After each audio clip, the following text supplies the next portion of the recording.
दूरी सूत्र का प्रयोग कर बिंदुओं को संरेख करने वाला सवाल लेकर हाजिर। तो आज हम आप लोगों को बताने जा रहे हैं कि दूरी सूत्र से कैसे बिंदुओं को संरेख किया जाता है। ठीक है, तो यहाँ एक सवाल हम लेकर आए हैं कि दूरी सूत्र, सवाल है हमारे पास, दूरी सूत्र का प्रयोग कर साबित करें कि बिंदु 1, 5, 2, 4 और 3, 3 संरेख है। यानी कि बिंदु दूरी सूत्र का प्रयोग करके बताना है। इसमें पहले ही आप लोगों को बता दिया गया है कि किस फॉर्मूला का प्रयोग करना है। यहाँ पर लिख दिया गया है कि दूरी सूत्र का प्रयोग कर साबित करें कि 1, 5, 2, 4 और 3, 3 संरेख है। ठीक है, तो माना कि a बराबर 1, 5, b बराबर 2, 4, c बराबर 3, 3। ठीक है, अब ए बी की दूरी, ए बी की दूरी होगा 2 घटे 1, हमने इसको x2 माइनस x1 का होल स्क्वायर और y2 माइनस y1 का होल स्क्वायर, 4 घटे 5 का होल स्क्वायर, तो 2 में से 1 गया 1 का स्क्वायर, 4 में से 5 गया माइनस 1 का स्क्वायर, 1 का स्क्वायर 1 माइनस 1 का स्क्वायर 1, 1 और 1 रूट 2 इकाई। फिर BC की दूरी ज्ञात करनी है, तो BC की दूरी ज्ञात किए हैं हम लोग x2 माइनस x1 3 माइनस 2 का whole square, y2 minus y1 3 minus 4 का होल स्क्वायर, 3 माइनस 2 का होल स्क्वायर, तो 2 में 3 में से 2 गया 1 का स्क्वायर, 3 में से 4 गया माइनस 1 का स्क्वायर, 1 का स्क्वायर 1 माइनस 1 का स्क्वायर 1, ये भी हो गया हमारे पास रूट 2 इकाई। फिर हम AC का यानी कि इससे और इसका यानी A और C की दूरी ज्ञात कर रहे हैं, तो इसमें भी आया x2 माइनस x1 यानी कि 3 माइनस 1 का होल स्क्वायर और 3 माइनस 5 का होल स्क्वायर, तो 3 में से 1 गया तो माइनस 2 का होल, सॉरी ये प्लस 2 का होल स्क्वायर होगा, और 3 में से माइनस 5 जाएगा तो माइनस 2 का स्क्वायर, प्लस 2 का भी स्क्वायर 4 ही होगा, माइनस 2 का भी स्क्वायर 4 ही होगा, 4 और 4 रूट 8, 8 का वर्गमूल होगा 2 रूट इकाई। संरेख होने के लिए शर्त क्या है? मान लीजिए कोई भी बिंदु संरेख होगा, उसके लिए ये बिंदु जो है संरेख का मतलब होता है एक ही रेखा पर होना। एक ही रेखा पर होने के लिए ये बिंदु जैसे A है, B है और C है, तो यानी ये पॉइंट भी इसी रेखा पर है, B पॉइंट भी इसी रेखा पर है, C पॉइंट भी इसी रेखा पर है। इसके लिए क्या होना चाहिए कि AB plus BC equal to AC।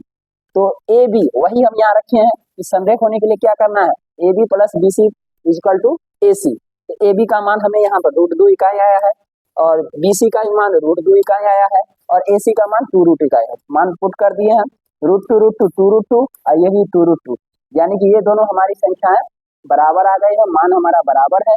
इसीलिए अतः बिंदु A और B और C क्या है, संरेख है। अगर ये मान बराबर नहीं आता तो हमारे बिंदु संरेख नहीं होते। ठीक है, एक बार फिर से दोहरा लिया जाए, फिर से दोहरा रहे हैं। देखिए फिर से, दूरी सूत्र का प्रयोग करके साबित करें कि बिंदु 1, 5, 2, 4 और 3, 3 संरेख है। दूरी सूत्र का प्रयोग करके हमें बताना है कि 1, 5, 2, 4 और 3, 3 संरेख। माना कि A बराबर 1, 5, B बराबर 2, 4 और C बराबर 3, 3, जो सवाल में दिया हुआ है हम लोगों ने वहां से ले लिया है। आप देखिए दूरी जो है यहाँ पर x2 माइनस x1 से 2 माइनस 1 ये भी निकाल रहे हैं, तो इसका नियामक का कंसीडर करेंगे, 2 माइनस 1 का होल स्क्वायर, 4 माइनस 5 का होल स्क्वायर, 2 में से 1 गया 1 का स्क्वायर, 4 में से 5 गया माइनस 1 का स्क्वायर, 1 का स्क्वायर 1 माइनस 1 का स्क्वायर 1, ये कितना आ गया रूट 2 इकाई। इसी प्रकार हम लोग क्या कहते हैं, BC की भी दूरी निकालेंगे। BC की दूरी निकालेंगे 3 माइनस 2 का होल स्क्वायर, 3 माइनस 4 का होल स्क्वायर, 3 में से 2 गया 1 का स्क्वायर और 3 में से 4 गया माइनस 1 का स्क्वायर, 1 और 1 रूट 2 इकाई। AC की दूरी निकाले तो बस A और C के नियामक से हम लोग कंसीडर करेंगे, 3 माइनस 1 का होल स्क्वायर, 3 माइनस 5 का होल स्क्वायर, तो ये हो जाएगा प्लस 2 का होल स्क्वायर माइनस 2 का होल स्क्वायर, 4 2 का स्क्वायर 4, 2 का स्क्वायर 4 रूट अंडर 8, 8 का वर्गमूल आ गया हमारे पास 2 रूट 2। संरेख होने के लिए हम बताए हैं कि AB plus BC equal to AC होना चाहिए, तो रूट 2 हो गया।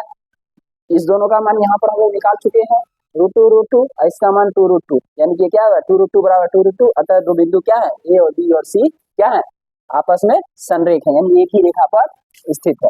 अब हम चलते हैं एक अगला सवाल और, इसमें हम आप लोगों को बताने जा रहे हैं कि इसमें 4 बिंदु दिए हुए हैं, 4 बिंदु दिए हुए हैं। आपको यह पता करना है कि ये एक वर्ग होगा या समचतुर्भुज होगा या आयत होगा, ये क्या है, यानी तब हम लोग इसको दूरी निकालेंगे, चारों भुजाओं का मान निकालेंगे। यदि चारों भुजाओं का मान समान आता है तो वो हमारा वर्ग होगा, और नहीं आता है तो वर्ग नहीं होगा, क्योंकि वर्ग के लिए कंडीशन है, वर्ग के लिए कंडीशन यह है कि वर्ग उसे हम कह सकते हैं जिसकी चारों भुजाएं आपस में समान होनी चाहिए। तो यहाँ पर देखिए 4 बिंदु है, यहाँ पर पहला है A -1 2, फिर 1 0 -1 2 और 3 0। से बनने वाला चतुर्भुज एक वर्ग होगा। तो ए बराबर -1 2, बी बराबर हम लोग मान लिए 1 0, सी बराबर -1 2, डी बराबर -3 0। ए बी का मान निकाल रहे हैं, तो ए बी का मान ये दोनों के नियम से चलेंगे, x2 - x1 1, और ये माइनस था, माइनस माइनस प्लस 1 का होल स्क्वायर, 0 घटे 2 का होल स्क्वायर, तो ये 1 और 1 2 का स्क्वायर, -2 का स्क्वायर, 4 और 4 का रूट अंडर हो गया 8 का क्या हो गया 2√2 इकाई।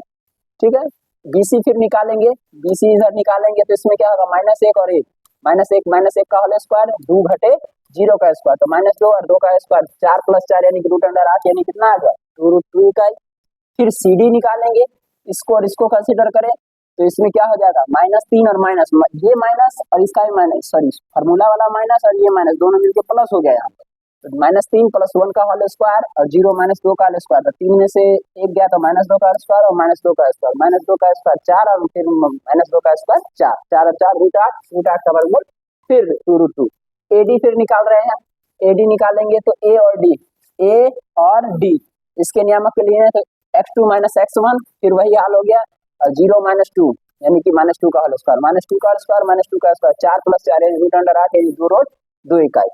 अब जैसा कि हम यहाँ पाते हैं, क्या पा रहे हैं कि इसका भी मान √2 है, इसका भी मान 2√2 है, इसका भी मान 2√2 है, इसका भी मान 2√2 है, इसका भी मान 2√2 है, यानी AB बराबर BC बराबर CD बराबर AD, इसका सब का मान कितना आ गया 2√2 के बराबर। चारों भुजाएं समान है, अतः ये बिंदु क्या समचतुर्भुज या वर्ग बना रहे हैं, बनाते हैं, क्या क्या बना रहे हैं, या तो वर्ग बना रहा है नहीं तो समचतुर्भुज बना रहा है। ठीक है, आइए फिर से हम इसको एक बार कैलकुलेशन फिर से बता दें कि इसमें क्या क्या हुआ है। सवाल क्या रहा था, सवाल कह रहा है कि -1 2 1 0 -1 2 और 3 0 से बनने वाला चतुर्भुज एक वर्ग होगा, यह दिखाना है। तो दिखाना है तो हम लोग 4 बिंदु को चारों नाम से हम इंडिकेट कर दिए, A B C और D।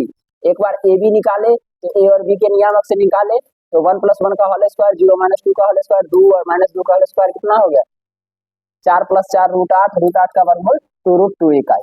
फिर BC निकाले तो B और C का नियामक से निकाले, -1 का स्क्वायर, 2 - 0 का स्क्वायर, -2 + 2 का स्क्वायर, तो 4 + 4 यानी रूट अंडर 8 यानी 2√2 इकाई। CD निकालेंगे इसके और इसके नियामक से, 3 - 1 का होल स्क्वायर, 0 - 2 का होल स्क्वायर, और ये हो गया 4 + 4 यानी 2 रूट अंडर 8, इसका भी आ गया हमारे पास 2√2।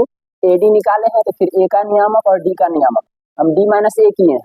ठीक है, तो 3 - 1 का होल स्क्वायर, 0 - 2 का होल स्क्वायर, 3 में से किया -2 का होल स्क्वायर, -2 का होल स्क्वायर रूट अंडर 4 और 4 सॉरी 4 और 4 क्या हुआ 8 का वर्गमूल 2√2 इकाई। अब यहाँ पर हम देख रहे हैं AB बराबर BC बराबर CD बराबर AD, यानी कितना मान आ रहा है 2√2 इकाई। अतः हम कह सकते हैं कि ये बिंदु क्या बना रहे हैं, एक समचतुर्भुज या वर्ग बना रहे हैं। तो दोस्तों इस तरह से आप लोग आयत के लिए भी निकाल सकते हैं, क्योंकि आयत में भी क्या होता है आमने सामने की भुजाएं बराबर होती है, अगर लंबाई बराबर लंबाई और चौड़ाई बराबर चौड़ाई निकल जाता है तो इस प्रकार हम आयत का भी सवाल को हम हल कर सकते हैं। तो आयत का सवाल आप लोग अपने टेक्स्ट बुक से हल कीजिएगा, और एक बात और ध्यान रखिएगा कि आप लोग जितना हो सके उतना फॉर्मूला याद रखिएगा, और एग्जाम में एकदम बिना डरे जहां तक सॉल्व हो क्वेश्चन उसको सॉल्व करने का प्रयास कीजिएगा। ऐसा नहीं है, देखिए कहावत है, कैच छोड़ो मैच हारो और क्वेश्चन छोड़ो तो परीक्षा में कम नंबर पाओ। इसलिए परीक्षा में क्वेश्चन तो छोड़ना ही नहीं है, जहां तक हो सके वहां तक हम सॉल्व करने का प्रयास करेंगे, और क्वेश्चन को हम लोग खाली अगर पन्ना छोड़ के आएंगे तो उससे कुछ नहीं होने वाला है। ठीक है, इसलिए हमको कुछ ना कुछ क्वेश्चन के बारे में लिखना ही है, और जरूर लिख के आएंगे, यह मैं आशा करता हूँ आप लोगों से। ये सब वीडियो आप लोगों की सहायता के लिए बनाए गए हैं, आप लोग इसे 2 बार 3 बार 4 बार जितना बार हो सके नहीं समझ में आए तो देख सकते हैं, और अगर इससे भी ज्यादा अगर समझने का प्रयास होता है क्लास में आके हमसे सवाल जवाब कर सकते हैं। धन्यवाद, आज की वीडियो में इतना ही, फिर हम अगला टॉपिक लेके जल्द ही आपके सामने मिलते हैं। ठीक है, धन्यवाद।